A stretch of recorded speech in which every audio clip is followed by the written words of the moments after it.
and that's most likely dealing with the vocal resonance. If I just boost this, let's roll with life and drink it away. In today's video, I'm going to be showing you how to EQ your master track.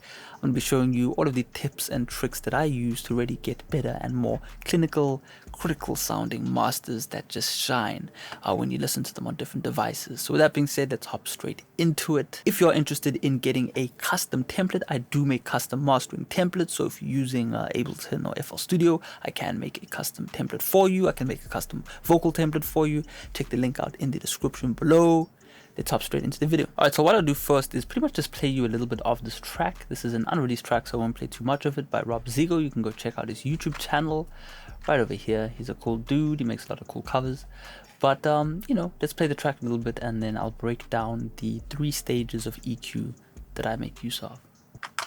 Graded, I just can't face it, can't face it, can't face it. My health's degraded, can't face it, can't face it. I need to face it. Every week feels like a blur and it's starting to feel like it's over. Alright, so there you go. That's what it sounds like, nice and smooth. Everything has been leveled. So the first thing I like to do is I actually played you the track that was returned from the analog stage. I do use an outboard compressor when mastering. I've just emulated the settings right here just so you can get an idea of what's going on. I've got an SSL bus compressor doing about 3 to 4 dB of compression. But before I go out of the box, I actually like to add a level of saturation or analog gain staging, and I'll tell you why and why it has to do with EQ in just a few seconds. But if I have not mixed the track, if I have received the track that was mixed fully in the box, then I'm going to be missing out a little bit of what we achieve on the console, okay? All consoles are going to have a little bit of kind of rolling off on the extreme ends of the frequency spectrum. I'll show an example right here of exactly what's going on with the plugin that I chose to do, you know, this kind of gain stage, right? So it looks just like this. And as you can see right here, it's not this one right here. It's this right here. As you can see, I'm just getting like a little bit of a roll off at around 20 Hertz. You start to see the frequency spectrum drop off to about, you know, 15 dB at 0 Hertz right now. This is pretty much unintelligible, but the reason why it's so important is because this is what we get when we are mixing to a console, and I like to have that sound added into our mix, right? It makes things sound a lot more natural. A lot of the classic records, you know, have this going on. Analog records have this going on, so this is always going to be something I'm going to be doing. Now, if you don't have something like the Plugin Alliance SSL EQ, you could again use something like the Air Windows Bus Color 4, and that is completely free. And it is also doing a little bit of kind of analog, you know, leveling or pre-EQ, whatever you want to call it. It's creating a frequency kind of curve that will be very unique, right? And you can mess around with all these different ones. For example, this one right here in the middle will have, you know, some sort of roll off at the low end and then a bit of a boost on the top end, and that might be emulating, you know, something. I don't know what it would be over here. You can see there's all sorts of different flavors. It could be the hollow vibe, I don't know, but you get the idea. We want something that is going to be able to add some sort of characteristic to our track, and the reason for that is because we gain something that we can't really gain with EQ. Is we're gaining a certain color to our mix. So I like to do that. If you just want to see the pre-mix, you know.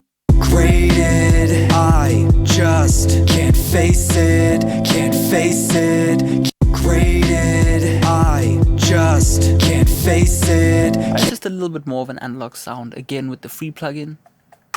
Graded, I just can't face it, can't face it, can't face it. Graded, right, all of these preamp emulations or saturation emulations have a little bit of a flavor going on, so they're doing a little bit of pre-EQ, very important. Okay, so once we've kind of dealt with that, I'll just run back to the rendered mix because it does sound a little bit different, analog gear, right?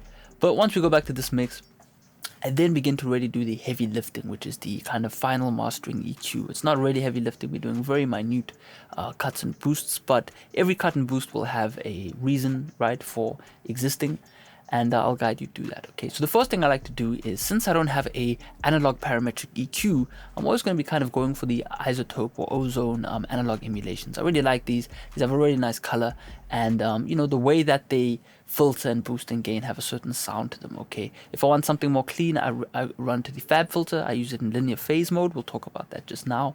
But I want a little bit of an analog EQ, just to be doing a little bit of a cut or a boost. Now, the reason I have this analog EQ pulled up is because it has a certain flavor to it. Okay, when mastering, you know, especially in the bigger mastering houses, you'll see mastering engineers with several different units, right? They'll have maybe a Maselec EQ, you know, whatever they'll have, right? They'll have something that'll have a certain type of flavor to it, maybe a surgical sound to it, whatever it may be. But my choice will be just this analog style EQ. And in this instance, I've decided just to boost the track by about 2000 hertz. Now, the reason I did that is simple, right? I listened to the track and I found, okay, the vocal is there, but the intelligibility of the vocal could maybe pop out a bit. I also wanted a little bit of the instruments and guitar transients to pop out. So I found this frequency to boost. So I'll solo it out for you just so you can hear what that sounds like. Great.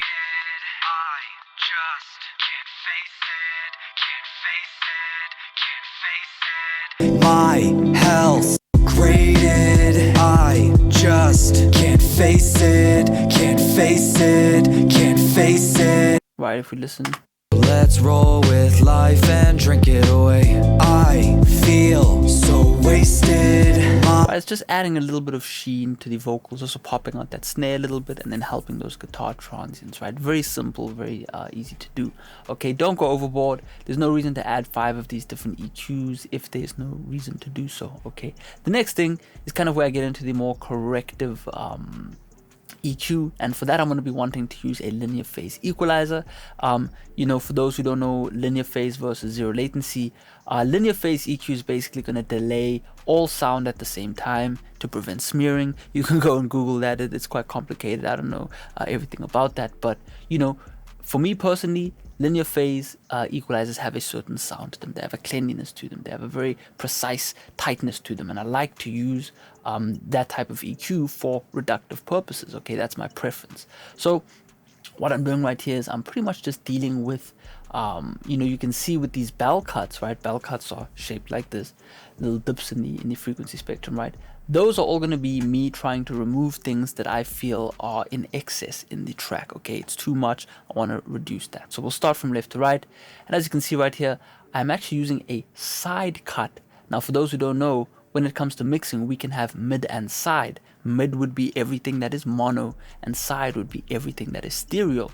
For an example, I'll just give you, I'll just solo this out so you can hear the side channel.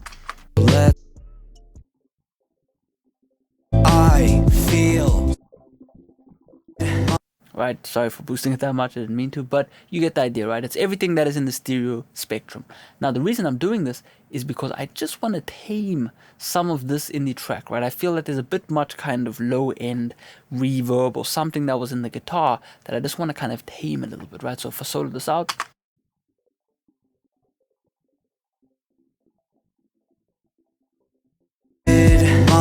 Right, you can kind of hear the tail of that guitar. There's a bit of a reverb stereo sound to it that we just want to tuck down a little bit. And as you can see, we're only tucking it down by a dB 0.2, okay? Really not much, really just trying to kind of even out the track, smooth it out, okay? The next thing right here is 1100 hertz, 0.6 dB cut, very slight, and that's probably just to deal with something that's popping out in the mix. Let's solo and hear what that sounds like.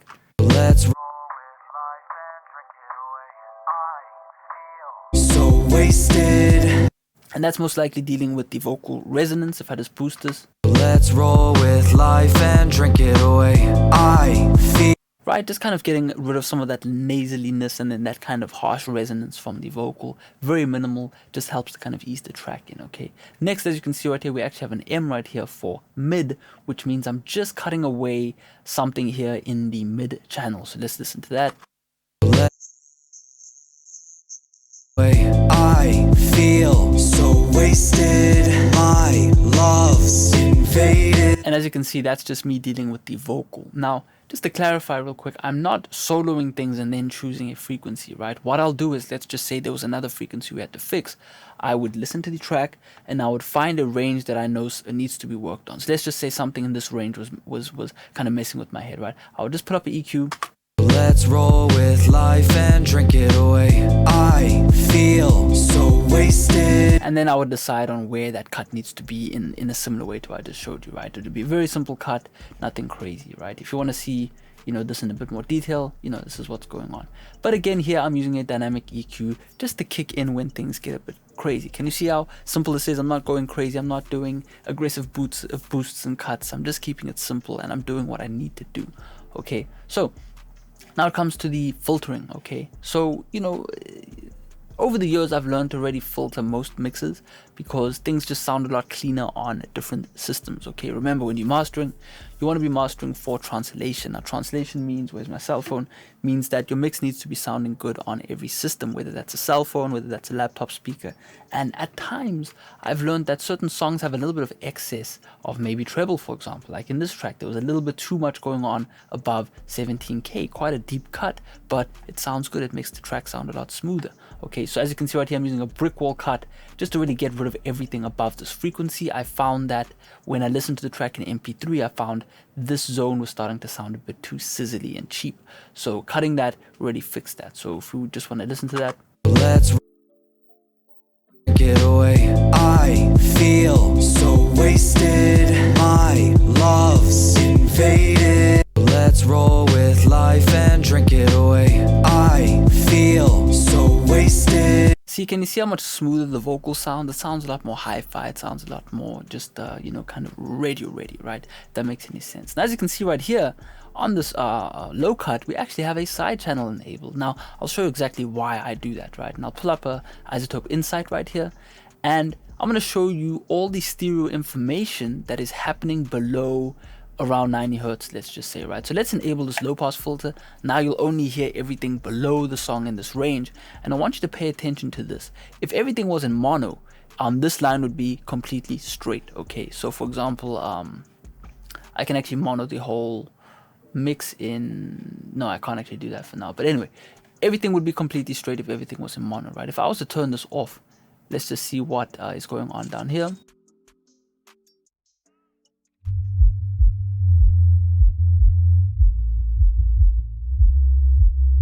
So as you can see right there, we have the kick drum kind of popping off to the right. It's slightly off to the right, and we don't want that. That's generally happening because of analog gear. The left and right channel is not always going to be exactly perfect. Now, for me to deal with that, and also to clean up the low end of the track, because we don't really want any stereo information below, I would say, 100 hertz, right? There's always going to be a sweet spot. Sometimes it's going to be 120. This is not always the case, but this is general practice to look out for. And this comes from the old vinyl days, okay? In vinyl, you could not have any stereo information in the bass because it would actually ruin the master recording, okay? This is, you can go watch some cool tape or vinyl mastering sessions, and you'll see them talk about this. But it's just good practice to clean up the low end stereo information. And how I do that is by basically just enabling a side cut filter, and then kind of getting rid of anything below, in this case 88 hertz, right? So if I was to have this enabled and then have that low pass enabled, you'll see this will be a lot more straight.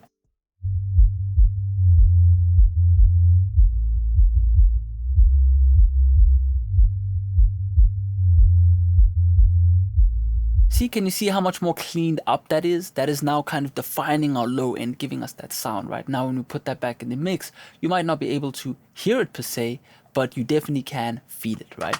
Let's roll with life and drink it away. I feel so wasted. If I was to turn it off. Let's roll with life and drink it away. I feel so wasted. Right, I can immediately kind of feel that the vocal's a bit more smeared. It doesn't really sound as defined. It doesn't really sound as clinical. But once I've enabled this, let's roll with life and drink it away. It's almost like the low end of his vocal sounds a lot more tight. So, you know, that's pretty much what we're doing. Can you see how everything I've done in this mastering session is practical? It's all based on first listening to the track and then really honing in on different frequencies and pulling them away, right? As you can see, we did that over here in this section, but also adding in where we wanted to add in without going overboard. You know, as I said before, the biggest mistake people make is adding in too much, 5-6 dB of gain. A good mastering engineer is always going to communicate with this client to maybe fix something if something is sounding a bit too aggressive. There's no use in beginning the mastering session and then, doing aggressive boosts and cuts, because really then you're mixing, you're not really mastering, you're not really finalizing and getting the track ready for Spotify or whatever it may be that your track is going to go up on. So yeah, man, hopefully you enjoyed this video. Hopefully you learned something about mix bus EQ, mastering EQ, how to finalize your session. For the fun of it, the limiter I'm using is just the fab filter, something simple and sweet. But yeah, you get the idea, and hopefully enjoyed this video. Definitely check out my courses if you want to learn more about recording and mixing like a pro. You can check those in the description below. If you're an FL Studio user, we also have lots of vocal presets that will help you get set up to get a better sound. We also do custom templates. If you want a custom mastering template, you can get one as well. And yeah, I'll check you out next time. Peace out.